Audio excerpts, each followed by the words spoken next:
All those criticisms from last week, just a Virgo thing. Forget it. Huh, well, okay. Now I'm ready to be adored again, and I'll do anything to make you like me. Yep, there we go. We're in this Virgo to Libra shift. And of course, Fussy Cat was fussy when Virgo was holding the Venus energy and finding all the fault and the issues with details not lining up. But now Fussy Cat is wanting attention, Cat, because Venus is moving into Libra. So I'm going to talk about the two best and the two worst things about this shift. And of course, before I jump in, if you like this content, please share, subscribe, make a comment, and we'll always be, doing updates like this. So as you see the chart here, Venus is moving from Virgo into Libra. And this is the chart of Sunday, November 2nd, when Venus went into Libra. And of course, when Venus is in Virgo, it's in its debilitated sign. That's why we had Fussy Cat. We see her up there, all those criticisms from last week. She's saying, okay, forget all that. Now I'm happy again. And I want your attention, and I'll do anything to make you like me. This is like the difficult quality of Libra. So again, you're sort of, making a joke, but we are going to get to the best and worst things, because there are great things about the placement of Virgo when Venus was in Virgo. And there are difficult things about Venus and Libra as well. Nothing is black and white, but the transition and, these two signs, it's very interesting to see, because the reason Venus is in this debilitated sign in Virgo is because it's where all these details and this scrutiny comes. And with Libra energy, with Venus energy, we're trying to be happy with life. And that mostly includes be happy with other people, be accommodating, be diplomatic. Of course, these are also virtues of Venus going into Libra. And when it's in Virgo, we find every reason to not be happy, right? There's this thing is not right and that thing isn't right. And, take your feet off the couch and blah, blah, blah, or whatever it might be, right? We notice how everything in our immediate environment isn't perfect.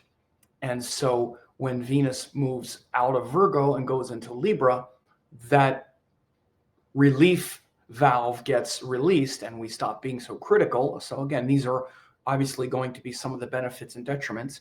But again, as I say, there's also benefit to having Venus in Virgo, which we will talk about, that, have just happened as well. But again, this is a big shift. And you see the nakshatra there is Chitra. Chitra is the nakshatra between Virgo and Libra. Chitra is symbolized by a diamond or a precious gem that's been cut and faceted. And of course, a gem comes from the earth, which, Virgo is an earth sign. And when you cut the gem, you need to be very precise and kind of razor accurate, like razor sharp. This is why Mercury is exalted in Virgo, where all those details become very serious, because Mercury can be kind of unserious, right? And so that seriousness and scrutiny and detail orientation of Virgo makes Mercury really rise to its highest, because with Mercury, we can tend to be a little too silly, not take things seriously, but we do in Virgo, right? So, but that attention to detail is where you see that Chitra part of Virgo, the faceted diamond. And then the Libra part of Chitra is where you see the beauty of the diamond. Of course, diamonds and Libra and Venus, it's easy to see that connection where we enjoy the beauty. So again, one of the biggest philosophical transitions from Virgo to Libra is where, Virgo is where we're trying to order our world and organize our world to have everything in the right place, everything precise. And then in Libra is where we want to share that with the people we want to share things with, right? So this is the highest quality of Libra and Virgo, where in Virgo, we're trying to organize our world and the world. But again, the problem is we can get too overwhelmed. But if and when we don't, then we organize things and beautify them and put everything in the right place. And then we want to share it with the people we love. So again, one of the benefits of Venus in Virgo is that we notice every detail about what makes the person happy, what kind of food they like, what kind of thing they want. And we want to share that in Libra. So this is a empowering transition between Virgo and Libra. So now we get into the best and worst aspects. So the best is diplomacy returns, because in Libra, Venus in Libra is like the archetype of diplomacy, where we see that in order to get our desires fulfilled, and you see the to get our desires fulfilled, we need to not only look at what we want, but also look at what the others want, right?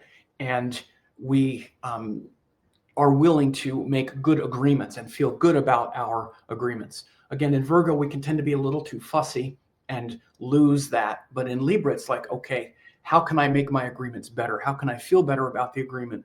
By willingly being diplomatic toward the other person, right? And helping them fulfill their desires, not just me fulfill mine. And again, one of the other things is we're less worried. So again, in Virgo, Venus and Virgo, we're kind of worried. We're worried that we're not going to be happy. So when someone has this in their natal chart, there's this kind of low-level worry that I'm never going to be happy. Because I'm always finding fault with everything. Even when something is 99.9% perfect, that 1/10 of 1% is going to bug me. So again, when Venus is in Virgo, in the natal chart, the person can always feel like they have a hard time being happy, right? So again, we just had to transit, and it was maybe hard to feel good about things and feel happy with people, situations, and being worried, right? So that's going to shift when Venus leaves Virgo and goes into Libra. Before I get to the two worst things, you can go to the website and download the free PDF talking about Mars, who just went into Scorpio. Jupiter, who is going to go retrograde, he's now in Cancer, is going to go retrograde back into Gemini, and Saturn is going to turn direct in Pisces. So I did a full comprehensive video and PDF that you can get at the site there. Just follow the link below. But again, if you do want to get a reading, then you can use the code 24SPECIAL to get $50 off of the reading, where I go over these things relative to your chart and where things are going for you heading into 2026 and finishing up 2025. And now the two worst things. Yes, there are worse things. One is the desires ramp up. So just like, Fussy cat, now that we're done fussing, now we may be wanting attention. Venus in Libra is notorious for saying, okay, now I'm done fussing, now pay attention to me. One of the problems with Libra and Venus in Libra is there's a quality of wanting attention, wanting to, feel pretty, feel good, and be the center of kind of shallow attention, as it says at the bottom. So again, Venus in Libra ramps up the desires, and that's the desire for connection. Never forget that all of your relationships are fueled by your desire for connection. And again, we tend to really think of ourselves as kind of a martyr in our relationships. All I've done for you and all I do, and I'm such a martyr. No, we're not a martyr. We compromise because we want our desires to be fulfilled through that person. We want something from the person. And there's nothing wrong acknowledging that. We need to be in step with reality, right? And so Venus is the desire to feel and experience, pleasure, happiness with another person. So those desires ramp up, but it can also have a kind of shallow type of attention if we're not careful. So introspect and check, and be willing to actually even maybe clean up some of the mistakes of when Venus was going through Virgo and we were so critical. And also what just happened is Mars and Mercury just went through Libra as well. You see they're there in Scorpio. So don't be surprised if maybe there needs to be some cleanup, and rather than just your desires ramping up and you wanting attention, you might have to put some attention on situations and relationships and people where you were maybe a little bit irritated, frustrated, and critical lately. If you like this video, please like, share, subscribe to the channel, leave a comment, and we'll be in touch. For a limited time, I'm offering 10 hours of masterclasses, Yoga and Vedic Astrology, Quantum Vedic Astrology, and Spiritual Astrology Masterclass. These are 3 great courses that will really help you a lot. Now, in case you don't know who I am, I taught the Astroved certification course, Dattatreya Shiva Baba, in 2010. Ravi Shankar published my book in 2018, I've been around for decades. I've been teaching these great classes, and if you go to VedicAstrologyEssentials.com, you can get this 90% off discount of these 3 great classes, more than 10 hours, guaranteed value. You can check this out. These 3 classes will give you all the necessary tools to begin to learn Vedic astrology. Please find me on YouTube at Sam Jeppy, Vedic astrology teacher. On there since 2007, thousands of hours of classes. Also on Facebook at Astrology Teacher, tons of articles updated regularly, and I'm on Instagram at Vedic Astrology 108, ongoing updates and interaction.